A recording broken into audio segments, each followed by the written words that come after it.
igreja, no feito que Ele faz entre nós, o seu povo e o seu Filho Jesus. Nós agradecemos por isso, agradecemos por essa oportunidade que o Senhor dá a nós, e há muitos e muitos outros irmãos ao redor do mundo estarem também cultuando, celebrando e louvando ao Senhor nesse momento.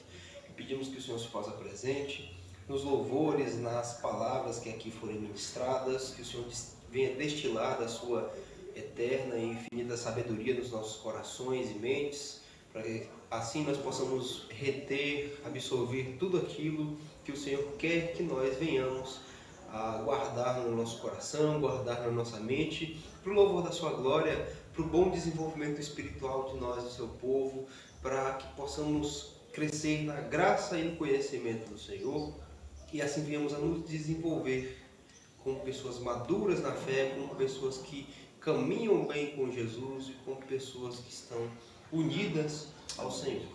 É o que nós pedimos, mais uma vez nós agradecemos por todo o cuidado que o Senhor tem conosco.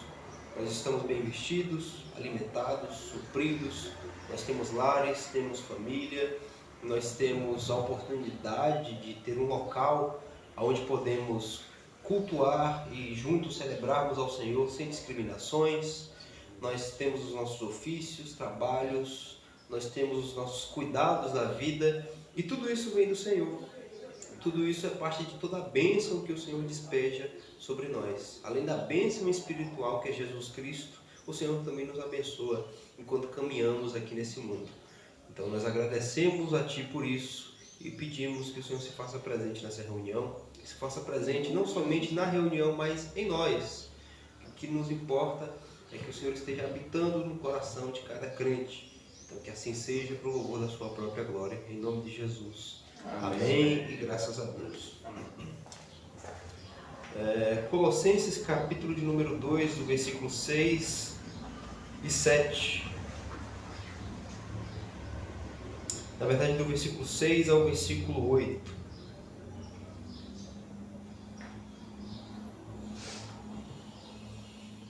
Que diz o seguinte. Na verdade, vamos ler até o versículo de número 12. Texto mais completo, do verso 6 ao verso 12. Colossenses 2, versículo 6 ao versículo 12. Que diz o seguinte: Como, pois, recebestes o Senhor Jesus Cristo, assim também andai nele, arraigados e sobreedificados nele, e confirmados na fé, assim como fostes ensinados, abundando em ação de graças.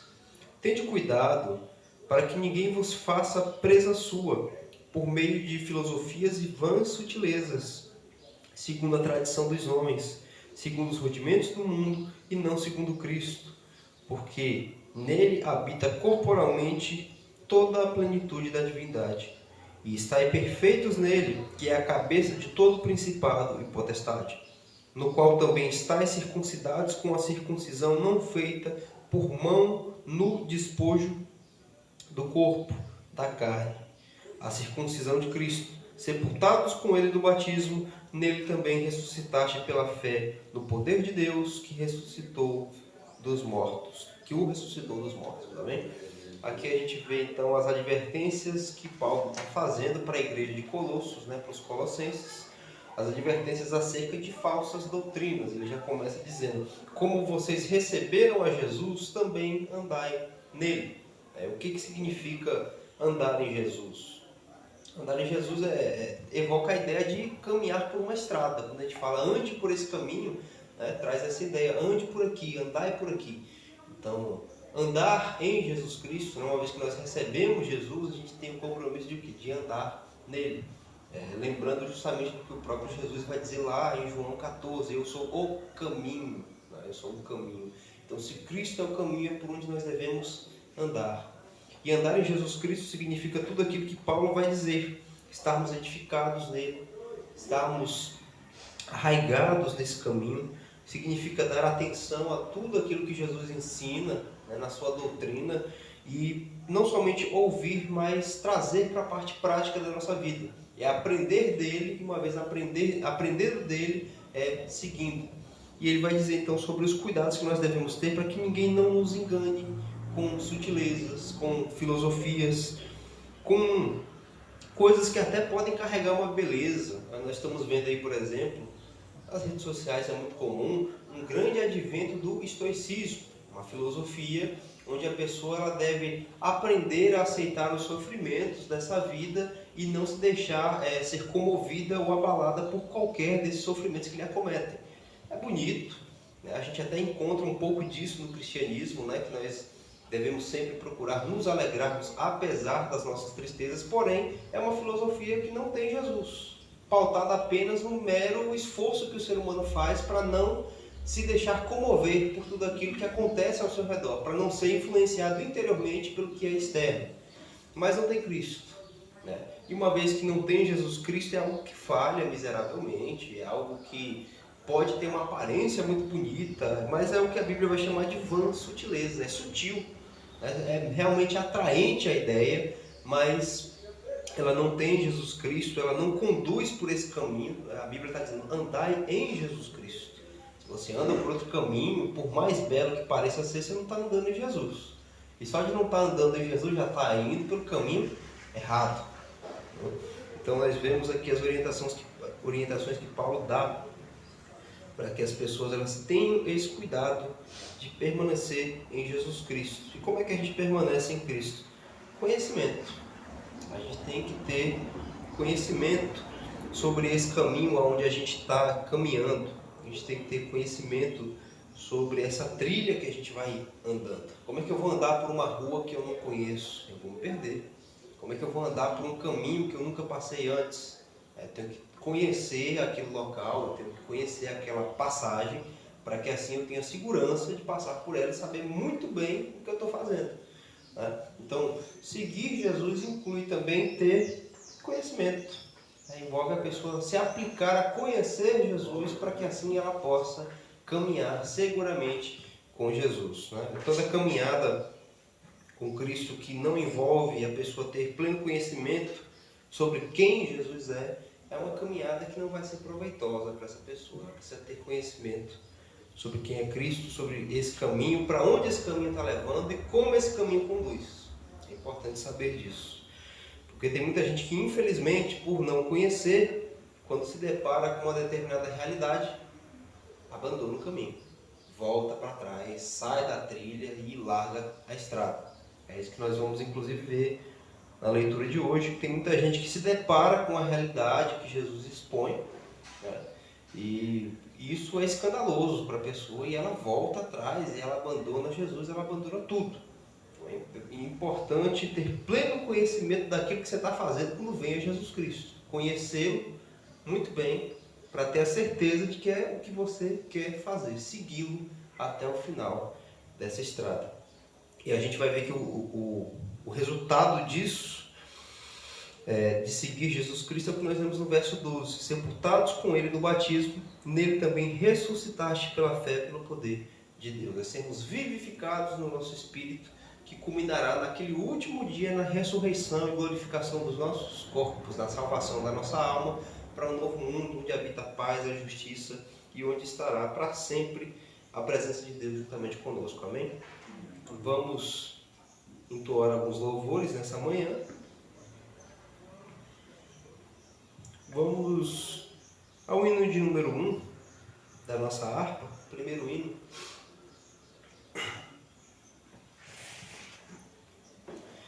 Deus prometeu com certeza chuvas de graça mandar, Ele nos dá fortaleza e ricas bênçãos sem par. Chuvas de graça, chuvas pedimos, Senhor. Manda-nos chuvas constantes, chuvas do Consolador. Cristo nos tem concedido o Santo Consolador, de plena paz nos enchido para o reinado de amor. Chuvas de graça, chuvas pedimos, Senhor. Manda-nos chuvas constantes, chuvas do Consolador. Dai-nos, Senhor, amplamente teu grande gozo e poder, fonte de amor permanente, põe dentro de nosso ser chuvas de graça, chuvas pedimos, Senhor. Manda-nos chuvas constantes, chuvas do Consolador. Faze os teus servos piedosos, dai-lhes virtude e valor, dando os seus dons preciosos do Santo Preceptor. Chuvas de graça, chuvas pedimos, Senhor. Manda-nos chuvas constantes, chuvas do Consolador. Glória a Deus. Vamos ao hino de número 15 da nossa harpa.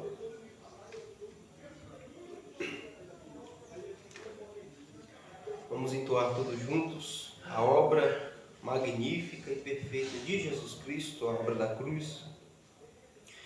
Ó, quão cego andei e perdido vaguei, longe, longe do meu Salvador. Mas do céu ele desceu e seu sangue verteu para salvar um tão pobre pecador. Foi na cruz, onde um dia eu vi meu pecado castigado em Jesus. Foi ali pela fé que os olhos abri, e agora me alegro em sua luz. Eu ouvia falar nessa graça sem par, que do céu trouxe o nosso Jesus. Mas eu surdo me fiz, converter-me não quis ao Senhor que por mim morreu na cruz. Foi na cruz, onde um dia eu vi meu pecado castigado em Jesus. Foi ali pela fé que os olhos abri, e agora me alegro em sua luz. Mais um dia senti meu pecado e vi sobre minha espada da lei. Apressado fugi, em Jesus me escondi, e abrigo seguro nele achei. Foi na cruz, onde um dia eu vi meu pecado castigado em Jesus. Foi ali pela fé que os olhos abri, e agora me alegro em sua luz. Ditoso então este meu coração, conhecendo o excelso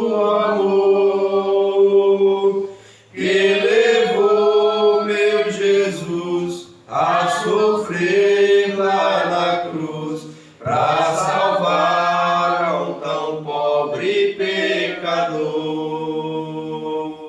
Foi na cruz, onde um dia eu vi meu pecado castigado em Jesus. Foi ali pela fé que os olhos abri e agora me alegro em sua luz. Glória a Deus. Vamos entoar mais um dos louvores. A igreja tem alguma recomendação? 400? Então vamos para o hino de número 400. Hino de número 400 da nossa harpa. Aleluia.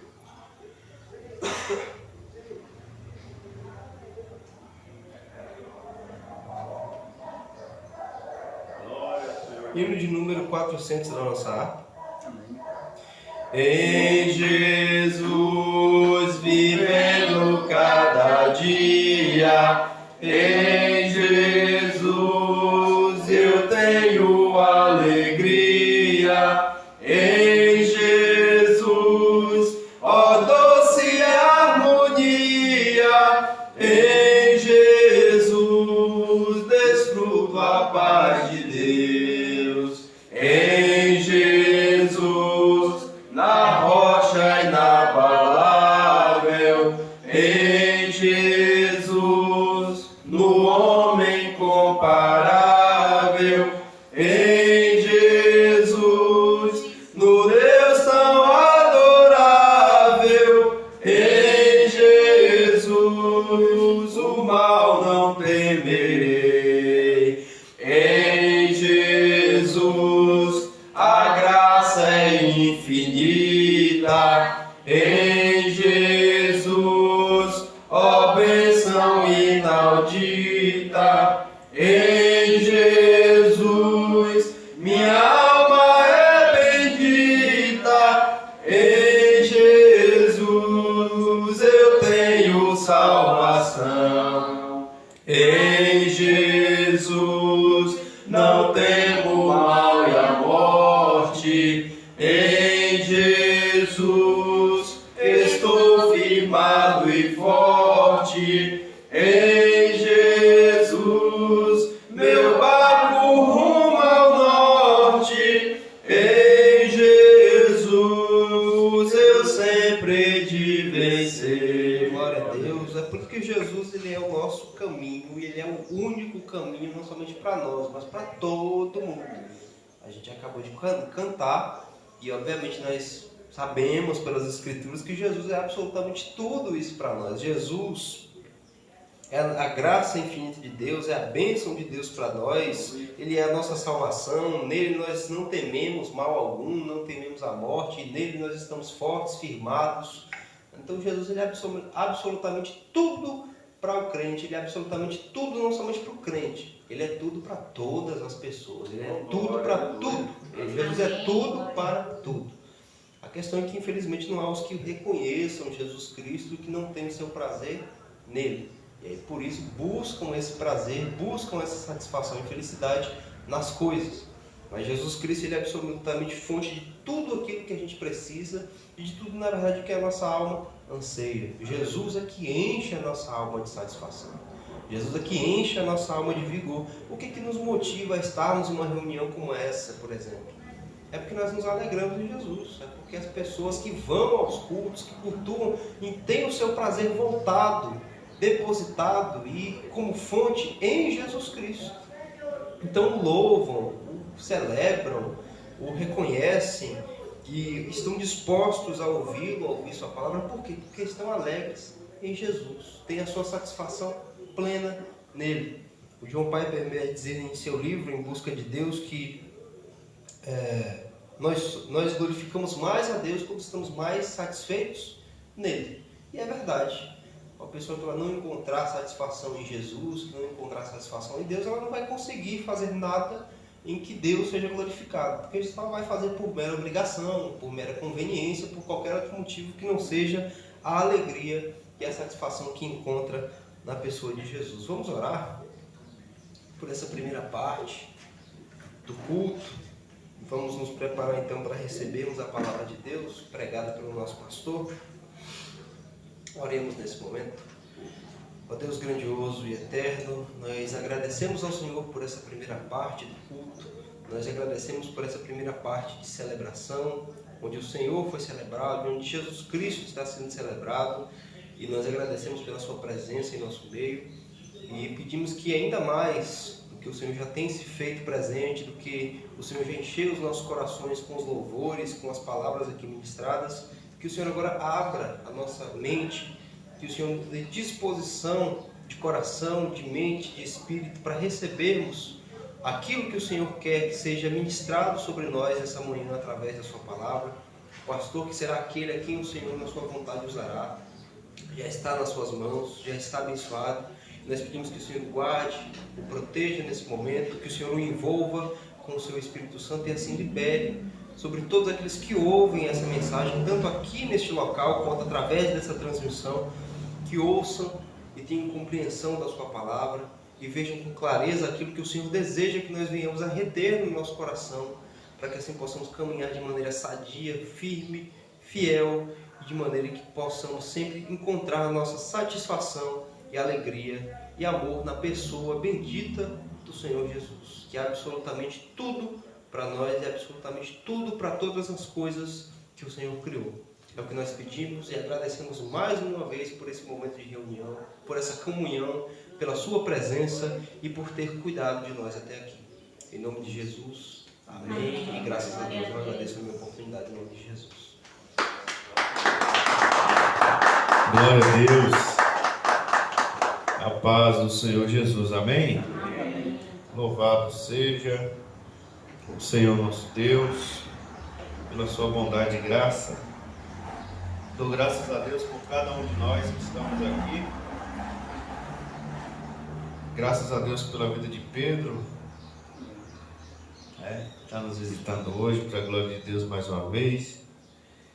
Pedro veio aqui no batismo de Deus, foi, Pedro? Foi, fizemos um louvor aí, cantamos. Que Deus abençoe a tua vida. Glória ao Senhor Jesus. Que Deus abençoe você também que está nos acompanhando, que está adorando ao Senhor Jesus juntamente conosco. Vamos abrir nossas Bíblias no Evangelho de João. Hoje vamos estar encerrando o capítulo de número 6. Evangelho segundo escreveu João, capítulo de número 6, a partir do versículo 60.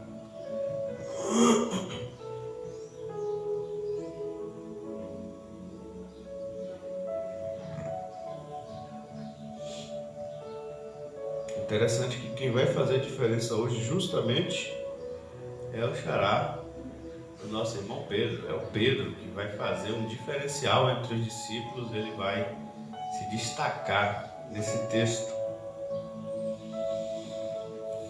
Jesus é abandonado por muitos discípulos. A confissão de Pedro. Muitos, pois, dos seus discípulos, ouvindo isso, disseram: duro é este discurso, quem o pode ouvir?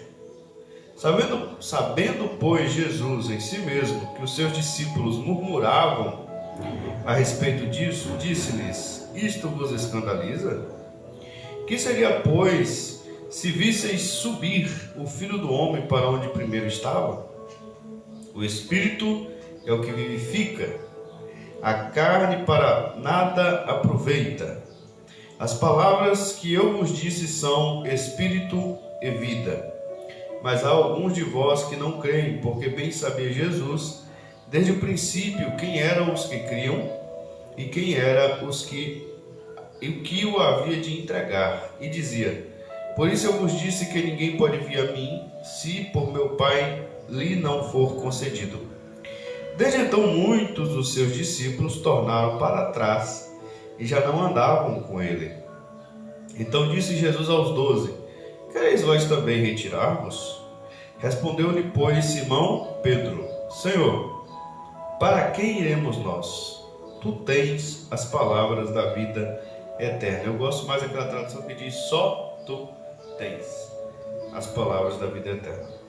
e nós temos crido e conhecido que tu és o Cristo, Filho de Deus. Respondeu-lhe Jesus: não vos escolhi a vós 12? E um de vós é um diabo. E isso dizia ele de Judas Iscariotes, filho de Simão, porque este o havia de entregar, sendo um dos 12. Amém? Amém. Glória ao Senhor Jesus. Tudo isso aqui começou com a multiplicação de pães e peixes. Depois da multiplicação, o povo seguiu Jesus, como nós estamos acompanhando. Aí Jesus vai dizer o real motivo por que eles acompanharam Jesus, perseguiram Jesus até o outro lado do lago, onde Jesus caminhou sobre as águas para chegar. E não foi por causa necessariamente de Jesus, das palavras de Jesus, mas por causa da multiplicação do pão e do peixe que Jesus havia feito. E eles queriam, e Jesus vai falar com eles para que eles buscassem a vida eterna que Jesus pode dar, que eles trabalhassem pela vida eterna que Jesus pode dar. E aqui Jesus está fechando, é como se fosse um sermão. Jesus já multiplicou pães e peixes na intenção de que isso iria acontecer. E mais uma vez o Espírito Santo, através de João, mostra nesse texto a onisciência de Jesus. Desde o início ele sabia quem cria e quem não cria. Quando João diz isso, João está nos mostrando que Jesus ele é onisciente. Então, como vocês que gostam de jogar xadrez, aquelas pessoas que pensam 2, 3 passos à frente do que ele já vai fazer, ele já faz um agora sabendo 2, 3 à frente. Então, Jesus ele já multiplicou o pão e peixe, que às vezes as pessoas levam assim de toda maneira, numa intenção. Nessa primeira multiplicação foi na intenção de que ele ia pregar esse sermão mais à frente, essas pessoas iam procurar ele ia começar a conversar e ter esse diálogo todo que a gente vem acompanhando no capítulo de número 6. E agora, Jesus, muitos discípulos, depois do sermão que Jesus pregou, nós vimos na pregação ontem do nosso professor, sexta-feira, em Mateus, na pregação da sexta, sobre o que Jesus vai dizer. Jesus vai falar de forma parabólica, de forma simbólica, sobre o que hoje nós chamamos de Santa Ceia, mas é muito mais do que isso, é sobre esse louvor que cantamos, em Jesus vivendo cada dia. Na prática é isso, na prática é esse louvor, na prática é Colossenses, que foi lido no início, é o viver em Cristo. Isso o Espírito Santo nos trouxe depois, através dos apóstolos, esse entendimento. Mas quando Jesus fala aqui, ficou parecendo canibalismo. E talvez foi isso que muitos naquele momento interpretaram. Como é que esse daí vai dar para a gente comer a carne dele? A gente vai beber o sangue dele? Que nova doutrina é essa? Que paganismo é esse? Que falsa religião é essa que está surgindo agora? Que heresia? Que heresia é essa que está surgindo agora? Como assim ele vai se mutilar todo, cortar os pedaços, dar para a gente comer? Que absurdo! E isso escandalizou os judeus. Isso escandalizou os discípulos que estavam ali em volta, até mesmo discípulos de Jesus, que já estavam seguindo ele há algum tempo, se escandalizaram. Não os 12, mas outros discípulos. Você vê em Mateus 10, ele envia 70 discípulos, então não tinha apenas os 12. Os 12 eram os que depois seriam os apóstolos, mas haviam mais pessoas seguindo Jesus, e dentre essas pessoas muitos se escandalizaram com essa coisa porque não entenderam o que Jesus estava falando. E o próprio Jesus já disse em uma de suas parábolas que quando alguém ouve a mensagem dele e não entende, o diabo vem rapidamente, o maligno, e arrebata a palavra que foi colocada, a semente que foi colocada no coração para que a pessoa não se salve crendo. É como aquela semente à beira do caminho que vê um passarinho e come a semente. Então, nessa parábola, Jesus explica que quem não entende a mensagem dele está suscetível a que o maligno venha e arrebata imediatamente do coração dela a semente que foi colocada, para que realmente ela não entenda e largue mão disso e se escandalize. E foi isso que aconteceu aqui. Eles se escandalizaram, acharam aquilo absurdo. É a mesma coisa que o apóstolo Paulo vai dizer aos Coríntios. aos salvos em Jesus Cristo, aprove a Deus, a pregação do Evangelho, a pregação da mensagem da cruz, que é escândalo para o judeu. Então ela continuou, e na verdade ainda continua sendo um escândalo para o judeu. Porque como é que você vai assumir que Yahvé, o Deus que abriu o Mar Vermelho, o Deus que atravessou o povo de Israel pelo deserto por 40 anos e sustentou, o Deus que derrubou as muralhas de Jericó, o Deus que conquistou Canaã para entregar para eles, o Deus que vem dando N vitórias para eles durante a sua história, o Deus que ele levanta Davi e tantos outros reis que exerceram poder em Israel e foram vitoriosos, triunfaram sobre nações que eram muito mais poderosas do que eles. Agora, na pessoa do seu filho, se torna carne, ser humano, fraco, debilitado, que eles podiam conhecer onde nasceu e diziam: ele é filho de José com Maria, ele é filho de Maria, a gente conhece as irmãs dele, nasceu aqui no meio da gente. Como? De onde vem essa sabedoria? Quem esse camarada pensa que é? Ele está dizendo que ele veio do céu, mas a gente sabe quem são os pais dele. Então,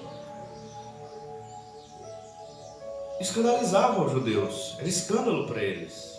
Eles não conseguiam conceber na mentalidade deles isso, que Deus, o Pai, estava na pessoa do seu filho ali, assumiu aquela forma de ser humano para pagar pelos nossos pecados.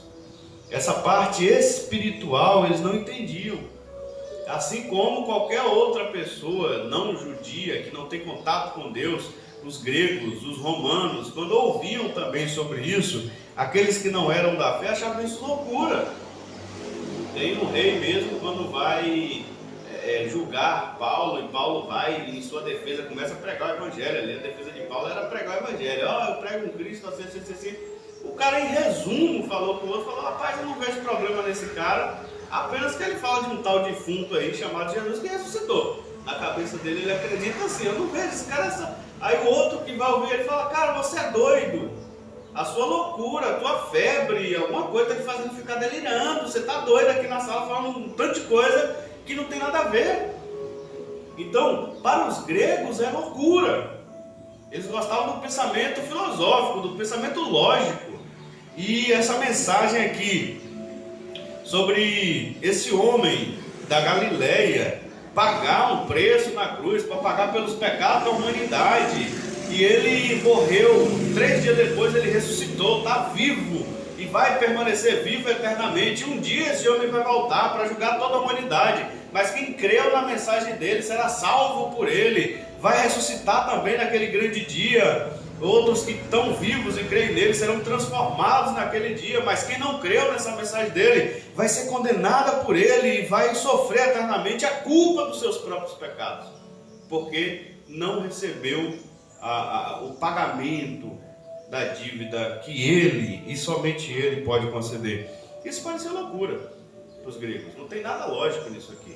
Como é que um cara de 2000 anos atrás que morreu, há quase 2000 anos, igual os próprios discípulos, vão ressuscitar no dia da ressurreição, que a gente nem sabe quando vai ser. Nem sabemos se vai ser ano que vem, se vai ser daqui a 2000 anos ou mais. Então, sem nada palpável, a mensagem do Evangelho é espírito, sem nada palpável, é pela fé que se recebe. E uma fé, você vê que até para eles crerem em divindades, eles precisavam de imagens de esculturas, que são coisas palpáveis, que pode apalpar, pode ver, para que eles esboçassem algum tipo de fé.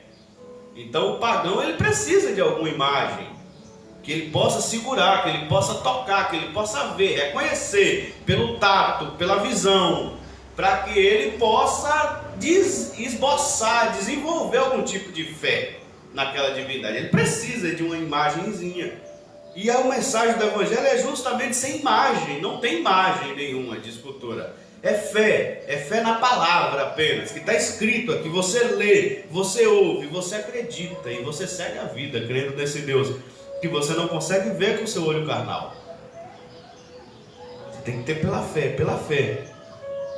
E isso é loucura para o grego, como diz Paulo, e escândalo para o judeu. É que muitos judeus se escandalizaram e falaram: esse discurso é difícil de ouvir, não dá pra gente mais, a gente seguiu o Senhor até aqui, mas agora começou a entrar uma conversa aí muito estranha, pitoresca, ele não está entendendo nada.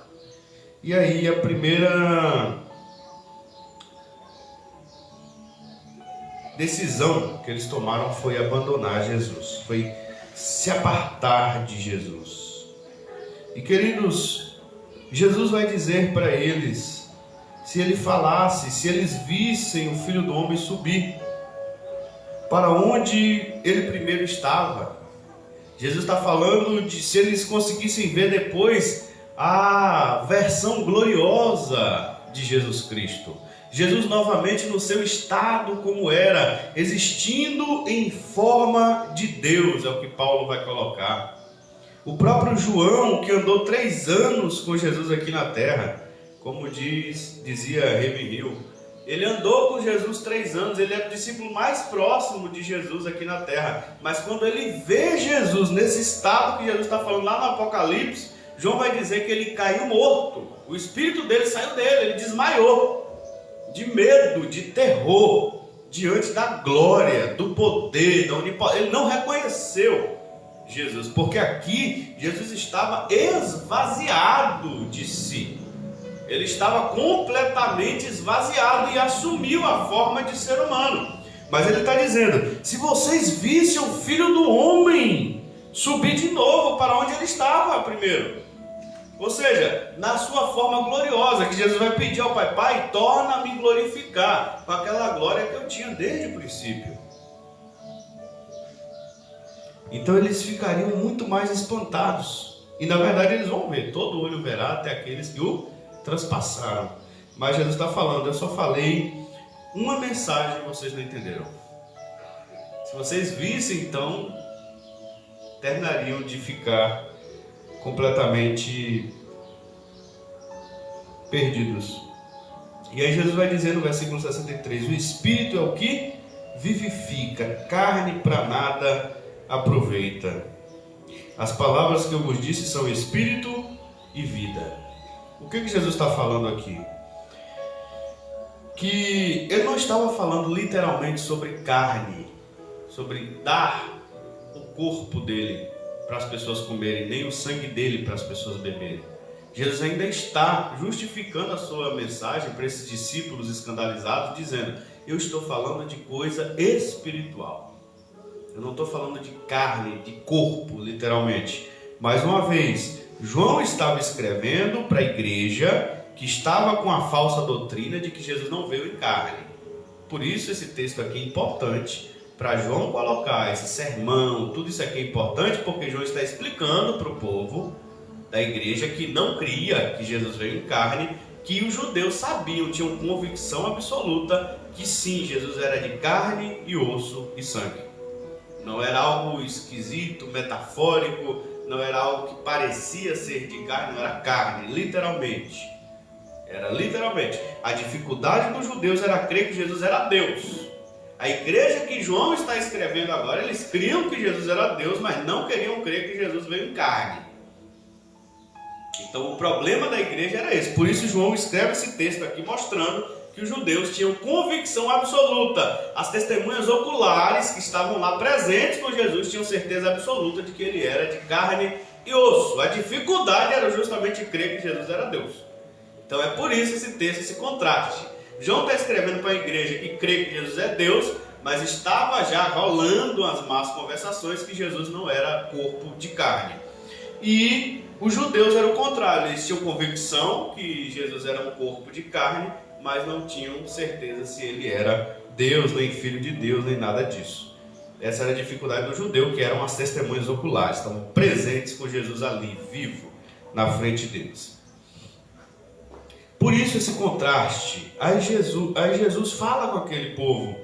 As palavras que eu estou dizendo são espírito e vida. Jesus está falando, como nós já expressamos aqui, sobre um viver nele, na filosofia dele, no pensamento dele, na fé que ele está trazendo, no novo modelo de vida não só para os judeus que viviam naquela lei mosaica, matando bicho, esfolando bicho, queimando bicho, indo no templo 3 vezes no ano, e aquele sacrifício, aquela loucura, aquela histeria que tinha que fazer obrigatoriamente, um peso que o próprio Jesus vai chamar de fardo. Tomai sobre vós o meu jugo e aprendei de mim, porque eu sou manso e humilde de coração, porque o meu jugo é suave, o meu fardo é leve. Eu estou tirando esse tanto de ocupação, de preocupação e de obrigação dos judeus. Jesus estava tirando naquele momento. Pedro não precisava mais se preocupar com isso. Ele até fazia, a igreja de Jerusalém até fez, porque já cresceram nisso.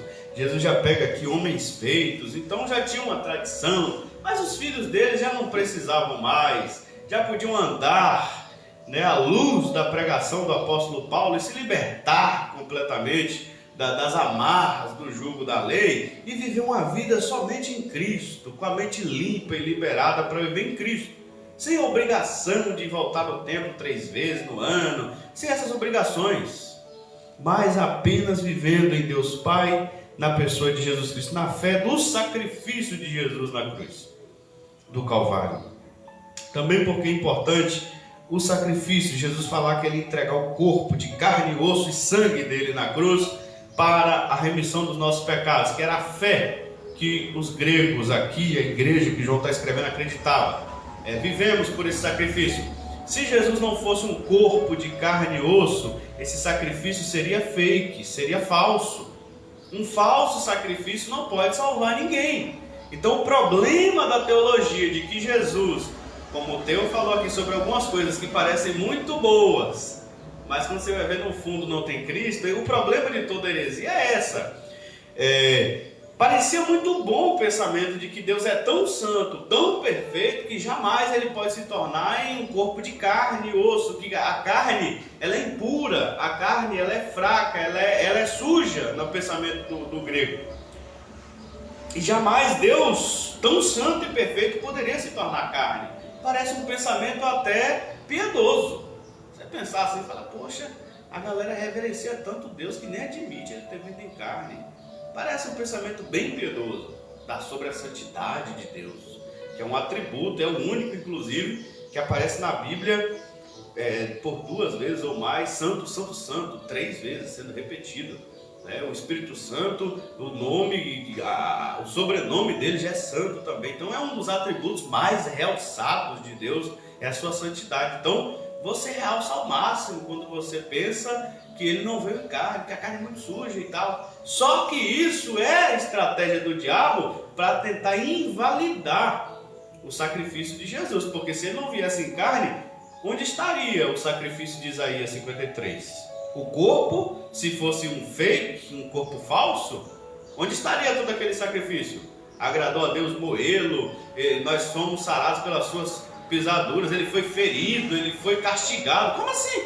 Se aquele corpo não existisse, se ali não fosse um corpo de carne e osso, como ele estaria sofrendo?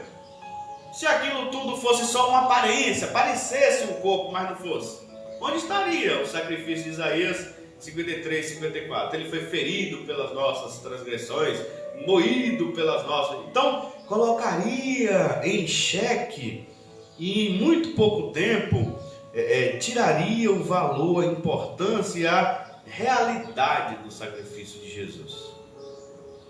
Então, essa ideia era perniciosa, maliciosa, maligna, perversa, porque ofenderia a verdade. A verdade é que Jesus veio em carne e osso. A verdade é que ele entregou o corpo, literalmente, a matéria, na cruz do Calvário. A verdade é que ele fala, a carne para nada aproveita. A verdade é que ele subestimou esse corpo dele ao limite de entregar na cruz do Calvário.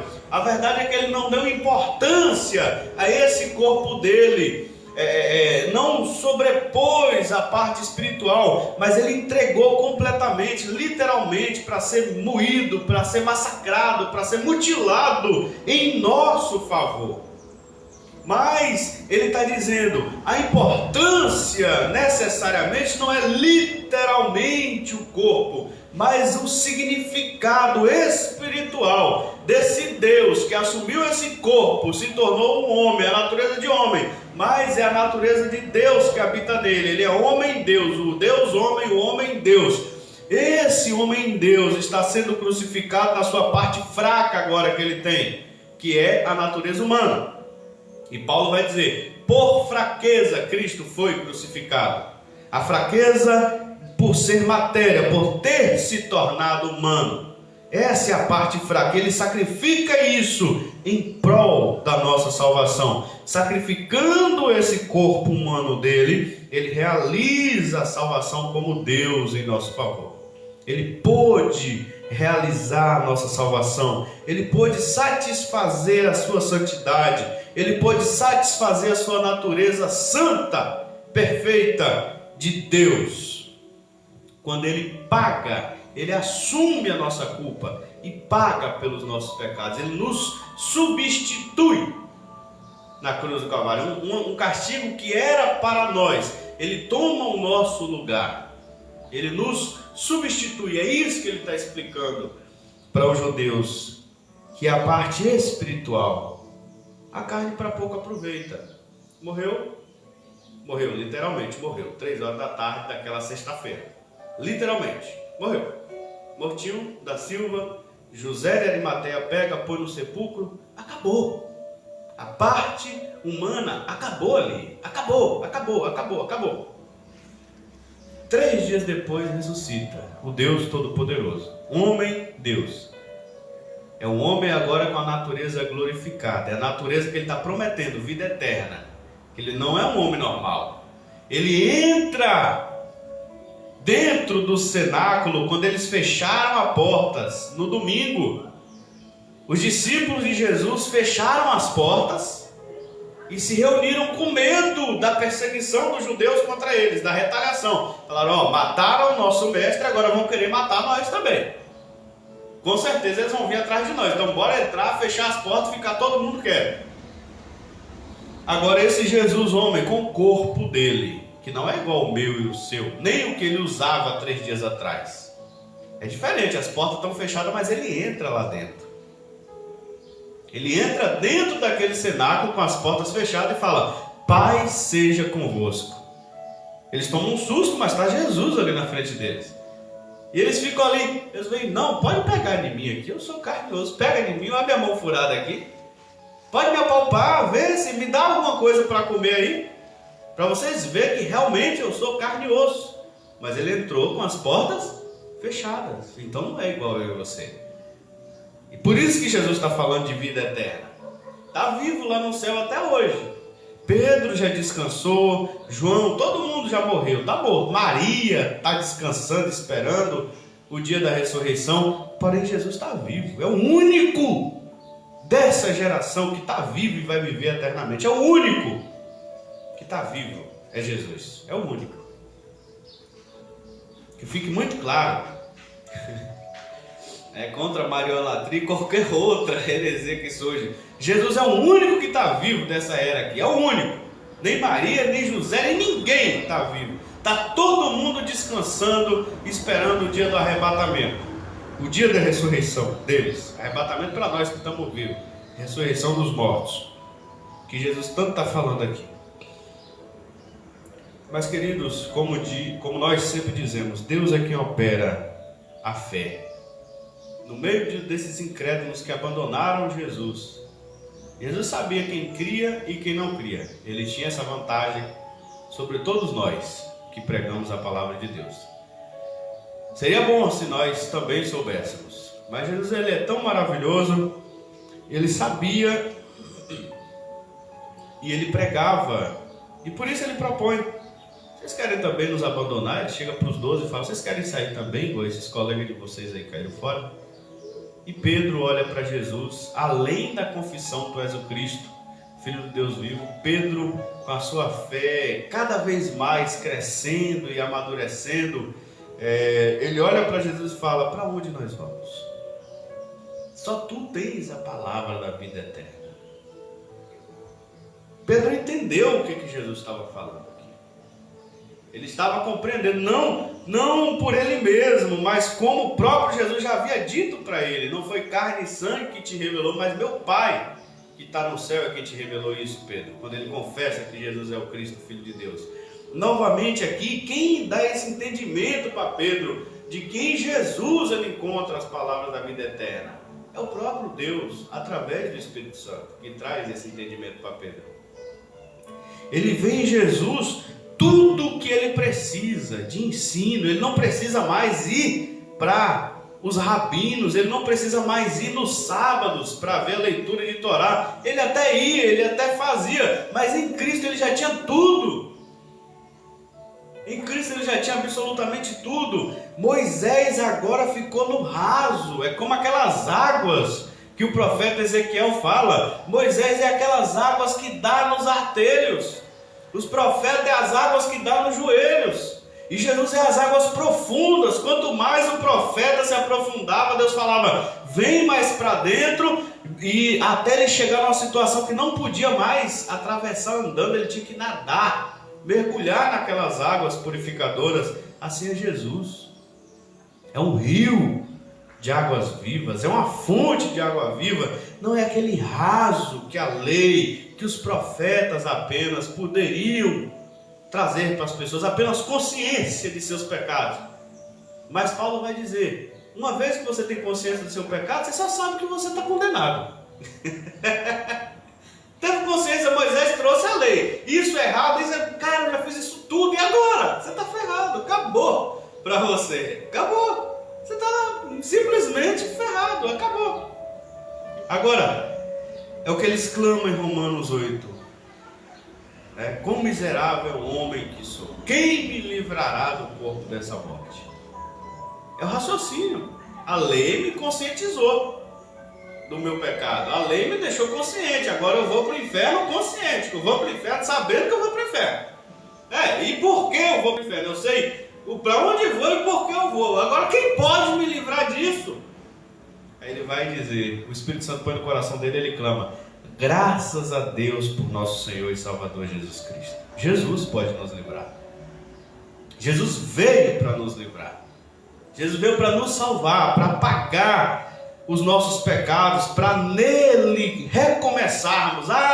E podemos olhar, mas você já fez tanto isso, você já fez aquilo. O diabo, nosso acusador, vem e nos acusa. Mas Jesus olha para nós e fala, eu já paguei por você. Continue caminhando, continue fazendo agora, trilhando esse novo caminho. Pode continuar, eu garanto.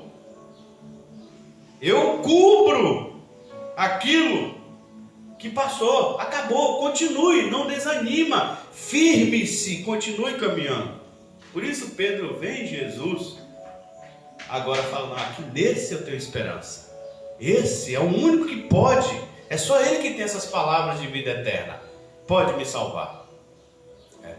Uma diferença que muitos teólogos observam entre Jesus e as demais religiões é essa. Em todas você tem, eles só podem no máximo te ensinar maneiras como você pode se salvar. Na de Cristo é o contrário, é Ele que se apresenta como nosso Salvador. É Ele que se apresenta. E nele, uma vez nós mergulhando nesse pensamento dele, no que ele manda, no que ele ensina, e a gente vai tomando atitudes que nos salva literalmente. Nos salva de quem éramos, nos salva da nossa velha criatura, nos salva das consequências do que já praticamos, nos salva da consequência eterna e vamos caminhando. Por isso é um caminho, vamos caminhando com Ele. E é Ele que vai nos mostrando e desenvolvendo isso em nós. É Ele que vai fazendo. Só tu tens as palavras da vida eterna. Jesus vai falar sobre Judas, que era um diabo. Mostra, diabo vem de diabolos, aquele que causa calúnia, aquele que causa contenda, aquele que põe as pessoas para contender uns com os outros, causa problema, e intrigas e brigas. Então quando Jesus está falando, está dizendo, literalmente ele era o diabo, o Satanás.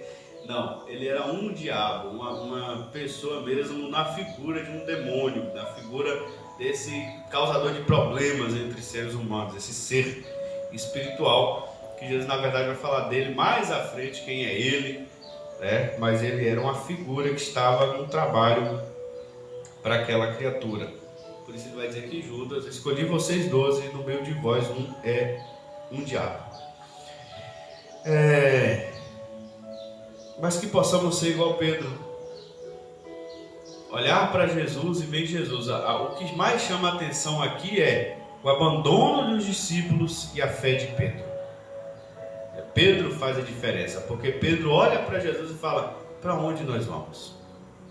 Os outros saíram porque acharam em algum outro lugar melhor do que Jesus. Encontraram na sua cabeça. Quando eles abandonam Jesus é porque naquele momento eles viram que tinham algo melhor para fazer. Tinham alguma outra coisa superior a Jesus para eles irem. Ou voltarem para a escola de rabinos, ou voltarem para a sinagoga, ou voltarem para suas casas, ou voltarem para a Torá, para a lei de Moisés. Eles tinham algo melhor para fazer naquele momento. E Pedro olha para Jesus e pergunta: para onde nós vamos? Não tem para onde a gente ir mais. Nenhum deles mais pode nos dar o que o Senhor dá. Essas palavras de vida eterna que eu compreendo agora. Não tem como sair do Senhor mais. Essa é a fé que Jesus espera e a fé que salva cada um de nós. Quando você olha para Jesus, olha para qualquer outra coisa no universo, qualquer outra religião, qualquer outra coisa, como eu sempre digo, as demais religiões que se relacionam com divindade, se relacionam com, e eu não duvido, se relacionam com seres além da nossa imaginação, através de misticismos, através de ocultismo, através de tantas coisas. Aí vem Jesus, que é o cabeça de tudo, absolutamente tudo isso. Olha lá, paz de Cristo. Aí vem Jesus, que é o cabeça de tudo isso. E vem a pergunta de Pedro: para onde eu vou? Para onde eu vou? A pergunta de Pedro. Vamos agora trazer um pouco para o contexto nosso. Para onde eu vou? Para anjos? Para onde eu vou? Para demônios que agem através de imagem de escultura? Porque, como diz a Bíblia, aquilo que os gentios sacrificam aos ídolos, na verdade, é aos demônios que eles sacrificam. Para onde eu vou? A seres espirituais que se manifestam através de cultos cheios de misticismo. Para onde eu vou? A divindades, a principados, a potestades? Não, se quem está me chamando é o cabeça de tudo isso. Nele foram criadas todas as coisas nos céus e na terra, sejam poderes, reinos, domínios, principados ou potestades, em Cristo foram criadas, e Ele me chama: vinde a mim. Por que eu iria a anjos? Por que eu iria a principados e a potestades, se Ele me chama diretamente a Ele, e Ele é superior a tudo e absolutamente tudo isso? Todas essas coisas estão debaixo da autoridade dele. Por que eu iria recorrer a essas coisas? Pedir auxílio a anjos, pedir auxílio a seres espirituais que estão, tudo bem, que estão acima de mim, mas estão abaixo dele, que é o meu Senhor.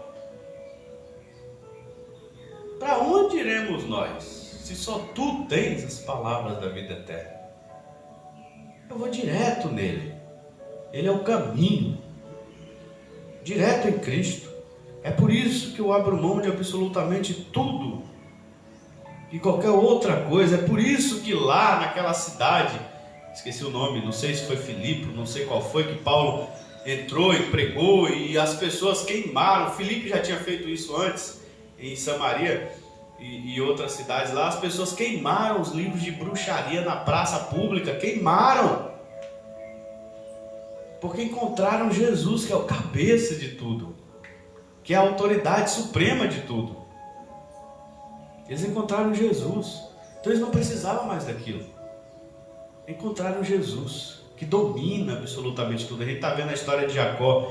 lá e põe os gravetos e tira os gravetos e isso e aquilo para tentar, mas Deus está no controle de tudo. A gente viu Deus no controle da história de Abraão, a gente viu Deus no controle da história de Isaac, a gente está vendo Deus no controle da história de Jacó, a gente vai ver Deus no controle da história de José, no controle da história do povo de Deus, desde o Gênesis até aqui, Cristo lá no meio deles, uma nação já milenar, quando Cristo chegou. E tudo começou com a promessa que ele fez para um homem lá: sai da tua terra, eu te farei uma grande nação, reis sairão de ti, e lá vai, e acontece tudo exatamente do jeito que ele fala.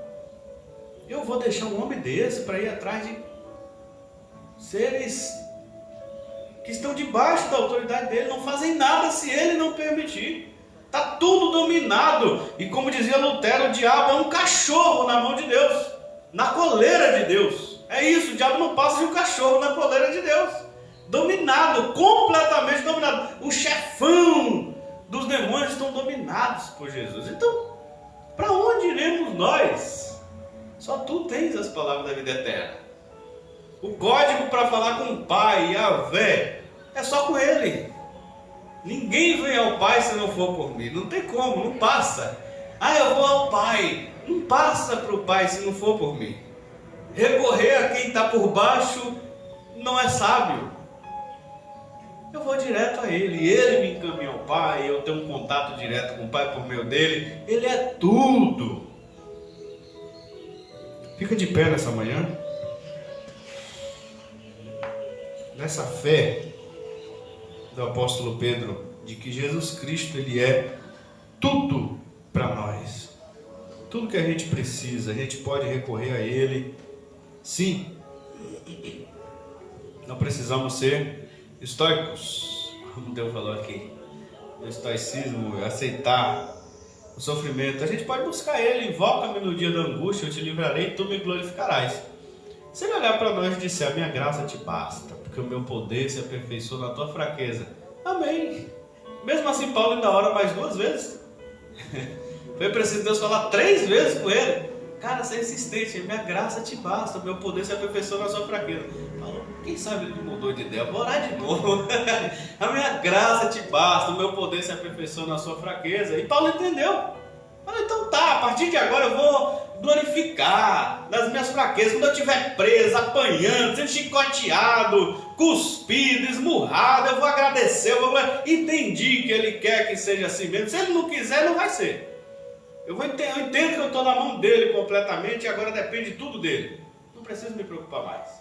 Mas foi preciso Paulo orar 3 vezes. Ele não estava lá, o mensageiro de Satanás: tome na cara, tome na cara. Ô Deus, por favor, repreende. Cala a boca, Paulo, minha graça te basta. E Paulo, 3 vezes Paulo orou. Então a gente pode recorrer a Ele em todo momento. E Ele vai nos livrar, né? E como também alguns pregam, se Ele não nos livra da fornalha de fogo, Ele vai nos livrar na fornalha de fogo. Se Ele não nos livrar da cova dos leões, Ele vai nos livrar na cova dos leões. E Estevão, Deus não livrou ele nem da pedrada, nem na pedrada.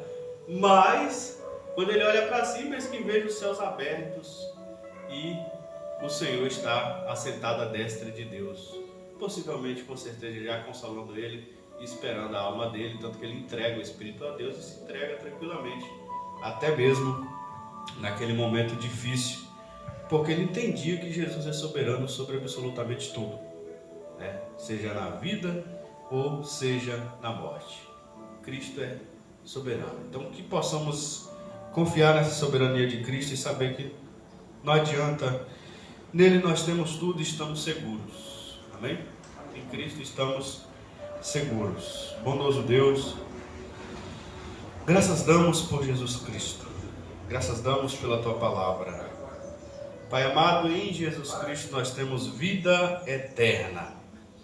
Pai, pedimos que o Teu Espírito Santo ilumine nossas mentes, nossos corações, assim como o Senhor iluminava o apóstolo Pedro.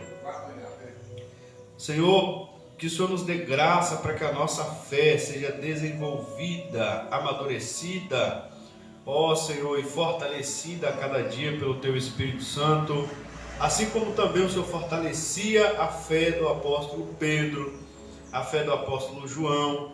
Vem nos ajudar, Senhor. Nos ajuda a reconhecermos que somente em Jesus Cristo, Teu Filho, temos a vida eterna.